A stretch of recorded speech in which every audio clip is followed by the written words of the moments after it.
Welcome to Skip to Malou, cooking with a Filipino accent. Join me today as I'm about to make some empanadas for a small group of friends. The recipe that I'm going to share with you was inspired by my brother Francis. Hi sis! Francis, a stroke survivor, is my daily dose of inspiration and a reminder that I should be grateful every day. Our daily conversations always elicit laughter, sometimes tears, but mostly food. So he suggested, Why don't you make chicken adobo empanada? Why not chocolate?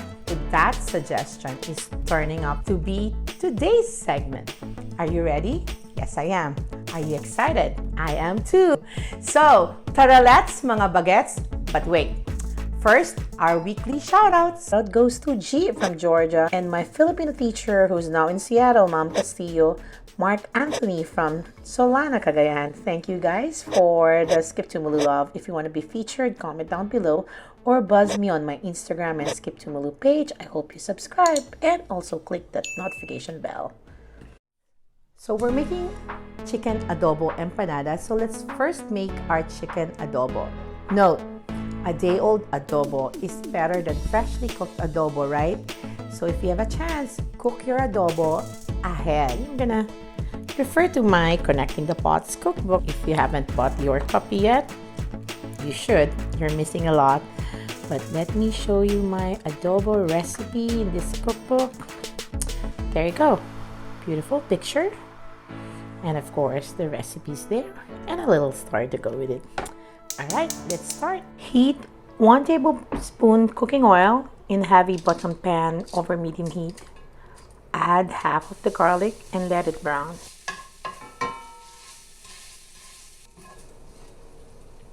Then add the vinegar.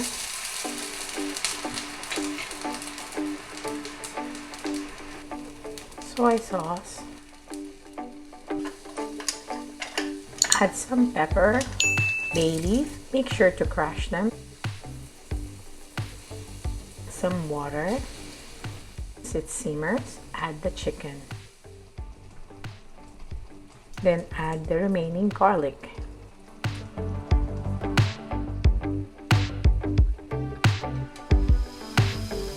Now let's braise the chicken and tossing it from time to time.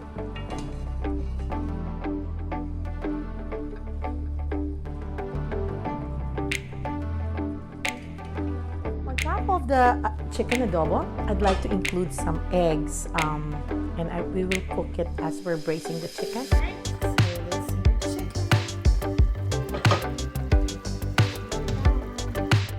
Now that our adobo is cooked, we now transfer it into a bowl. It's always nice to cook adobo because it's always good the older it gets, right? So we're just gonna get 2 pieces of chicken here. Also would like to take off the skin. All this garlic that we put as a whole piece, I'm looking for it. There you go. Because I'm gonna rub that in the chicken so that we could get all the garlicky flavor. Now let's flake the chicken as Francis suggested.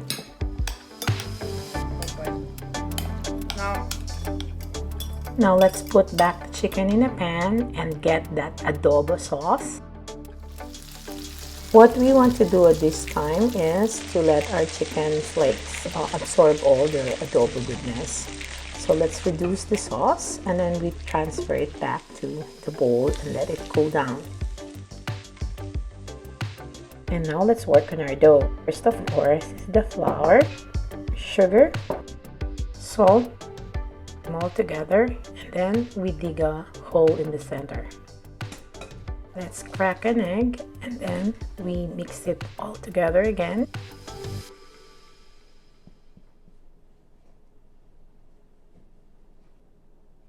Then let's add those buttery goodness. And then using 2 forks if you don't have a pastry cutter like I don't. Just do this. We want to incorporate the butter into the flour. And this might take time, but don't worry. You will get there.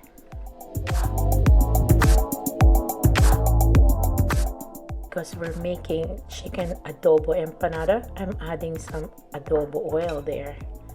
Just get oil from where you cooked your chicken. I love using my hands, especially when you're holding flour and butter. Just mix them all together. Now let's add a little water, but make sure to add it little by little.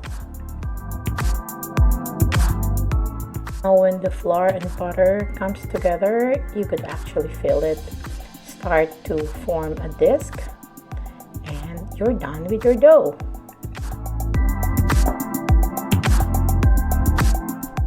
Now wrap it with saran wrap and let's put it in the fridge. So we shall put this disc in the fridge for about 20 to 30 minutes because we want our dough to be cold. The rule is cold dough plus hot oven equals flaky shell, okay? So after 30 minutes, we're ready to rock and roll.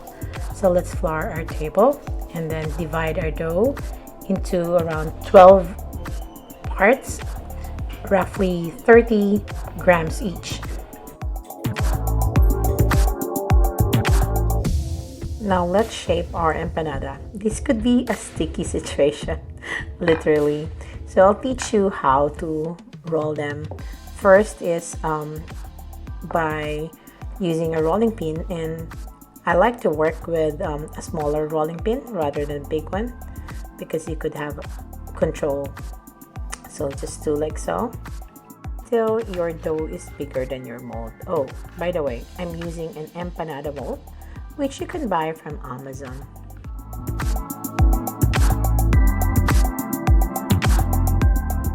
Then it's time to put the filling of the flaked chicken and also a piece of egg. Make sure not to overstuff it, and then we just fold it like so, and voila, it's done.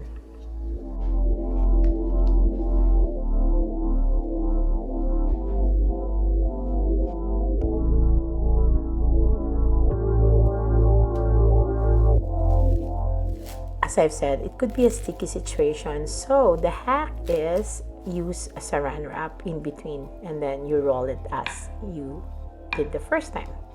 This way it's not gonna stick on your rolling pin. Then simply remove the saran wrap and just be careful and do it gently.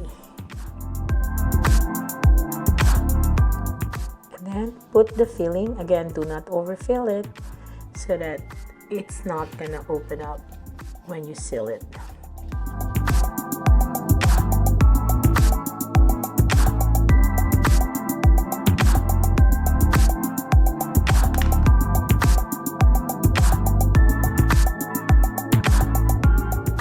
Okay, then let's arrange it into a big pan lined with parchment paper.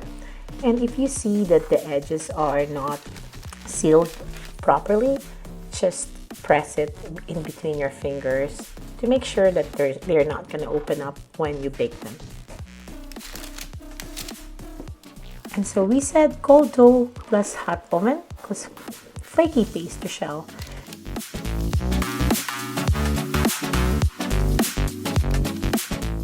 So while waiting for our oven to heat up, let's put it in the fridge.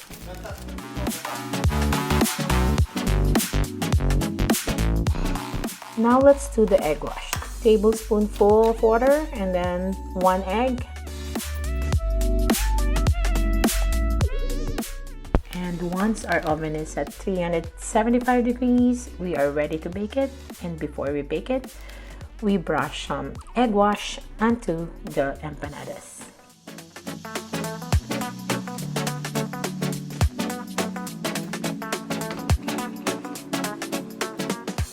Now, Francis suggested that we make a dip, so I decided to make adobo aioli, and here's how I made it.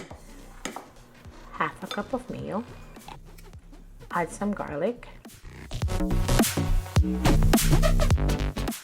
salt and pepper, and then adobo sauce. That's why.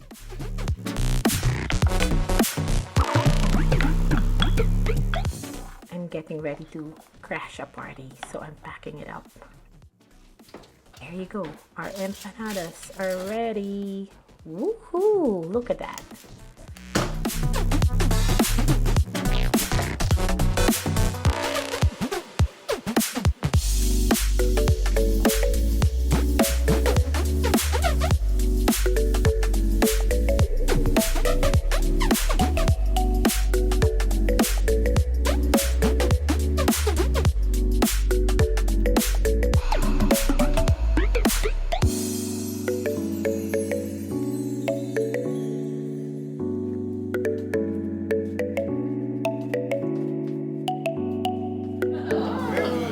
This is the empanada that I brought. Ooh, very good.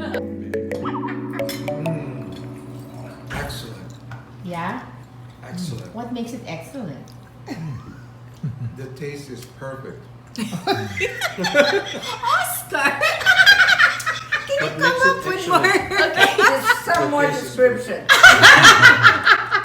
The texture just flows into your and slides down your esophagus as Okay. it settles into the fundus of your stomach.